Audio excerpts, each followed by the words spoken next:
For weeks, the dry leaves just sat there. Light, brittle, and unchanged.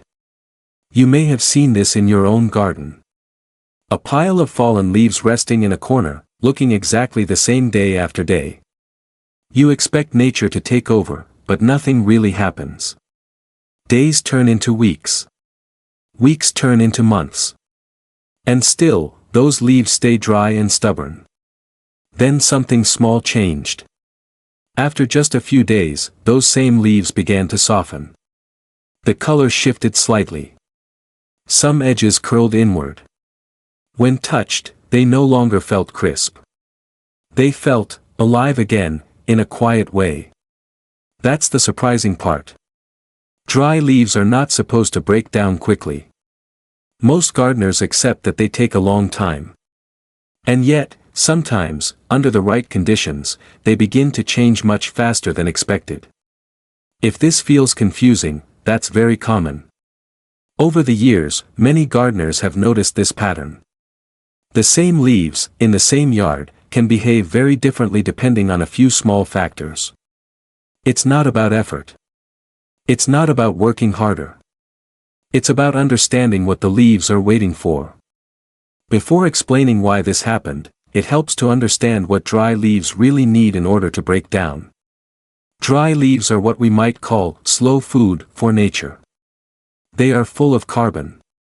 That means they are dry, light, and not very attractive to the tiny organisms that do the real work of composting.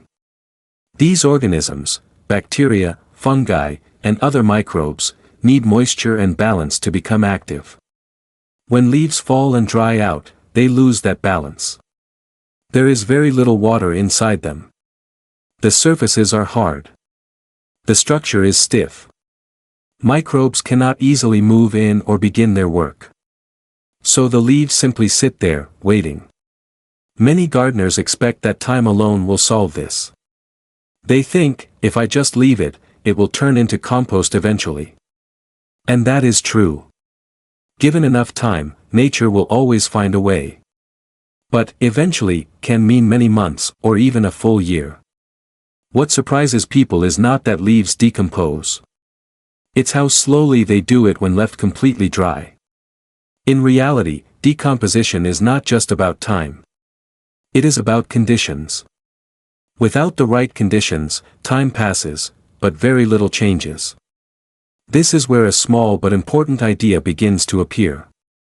Many people wait for decomposition to happen, but they do not actually start it. They assume the process is automatic. But in truth, decomposition needs a gentle push. Not force. Not effort. Just the right starting point. This is the simple missing piece. Leaves on their own are unbalanced. They are high in carbon, but low in nitrogen. Microbes need both. Carbon gives them structure, but nitrogen gives them energy. Without that energy, they remain mostly inactive. So the leaves wait. And the gardener waits. And both are doing exactly what they think is correct. If you have ever felt like your compost pile is slow, or your leaves are not changing, you are not doing anything wrong. You are simply missing one small condition that helps everything begin. When that condition is present, something interesting happens. At first, the changes are very subtle. If you touch the leaves, they feel slightly softer. Not wet, just less brittle. If you look closely, the color may begin to darken from pale brown to a deeper shade. Sometimes, if you place your hand inside a small pile, you might even feel a gentle warmth. This is the beginning of activity. Microbes are waking up. They begin to move through the leaves, slowly breaking them down from the inside. You may not see them, but you can see their effect. The leaves no longer hold their shape as strongly. They begin to collapse slightly. This is the moment many gardeners miss. They expect a big change. Something obvious. But decomposition starts quietly. It is a gradual shift, not a sudden transformation. When you learn to notice these small signs, you begin to understand what your garden is doing. And once you understand that, the next question becomes very natural. What helped this process begin? The answer is simpler than it may sound. In many cases, gardeners use a gentle liquid to help start the process. Not a chemical. Not anything harsh. Just something that adds moisture and a small amount of nitrogen. This could be something like compost tea. It could be water that has soaked fresh grass clippings. Some people even use very diluted natural sources of nitrogen in water. The exact source is less important than the role it plays. It brings two things together.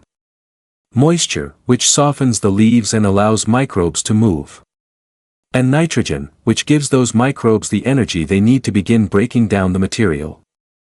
When this liquid is added lightly over dry leaves, it does not force composting. It simply creates the right environment for it to begin. That is why the change can feel faster. Not because the process is unnatural, but because the conditions are finally right. You may wonder why plain water alone does not always create the same effect. Water helps, of course. It softens the leaves and makes them more flexible. But on its own, it does not provide much food for the microbes. Think of it this way. Water is like opening the door. Nitrogen is like inviting the workers inside and giving them something to eat. Without food, they move slowly. With food, they become active. This is why a nutrient-rich liquid often leads to quicker visible changes than water alone. It is not about adding more. It is about adding the right balance. A simple way to think about it is soaking versus feeding. Soaking makes something wet. Feeding helps something grow and change. When both happen together, decomposition begins to move forward in a steady, natural way. Now, even with this understanding, there is a common mistake that can slow everything down again. It often comes from trying to do too much. Some gardeners believe that if a little liquid helps, then more must be better. So they add a large amount, soaking the pile completely. The leaves become heavy, compact, and sometimes even waterlogged. When that happens, airflow is reduced. And airflow is just as important as moisture. Microbes need oxygen. Without it, the process slows down, and sometimes unpleasant smells can appear. The pile may feel dense and lifeless instead of active. Another common issue is packing the leaves too tightly. When leaves are pressed together with no space between them, air cannot move through. Even if moisture and nutrients are present, the lack of airflow limits the process. Then there is expectation. Some people expect compost in a few days. That is not the goal. The goal is progress. Softening. Darkening. Breaking down gradually. When you look for these signs instead of a finished result, the process becomes much more satisfying. It is not about rushing nature. It is about supporting it gently. It also helps to remember that your environment plays a quiet but powerful role. In warmer climates, decomposition tends to happen faster. Heat encourages microbial activity. If the air is also slightly humid, moisture stays longer, which helps the process continue. In cooler climates, things move more slowly. Microbes are less active in lower temperatures. Even with the right liquid and balance, the changes may take more time to become visible. Dry climates present another challenge. Moisture evaporates quickly. So even if you add a helpful liquid, it may not stay long enough to support ongoing activity. In these conditions, covering the leaves lightly or placing them in partial shade can help retain moisture. Season also matters. In summer, the combination of warmth and occasional moisture can create ideal conditions. In winter, the process slows down naturally. That is not a failure. It is simply the rhythm of the garden. Understanding these differences helps set realistic expectations. Your garden is not the same as someone else's. And that is perfectly fine. Before trying any method, it is also worth taking a moment for a gentle safety note. The goal is always to keep things simple and natural. Avoid using strong or chemical liquids. These can harm the balance you are trying to create. They may damage beneficial organisms instead of supporting them. Keep any liquid you use mild and diluted. If you are using something like compost tea or grass soak water, make sure it smells earthy or neutral. A strong, unpleasant smell can be a sign that something is off balance. Hygiene is also simple but important. If you are handling compost materials, washing your hands afterward is a good habit. Not because the garden is unsafe, but because it is alive with many natural organisms. A little care keeps everything comfortable and enjoyable. In the end, the most helpful approach is not to do more, but to notice more. Composting is often seen as a task. Something that requires effort, turning, measuring, adjusting.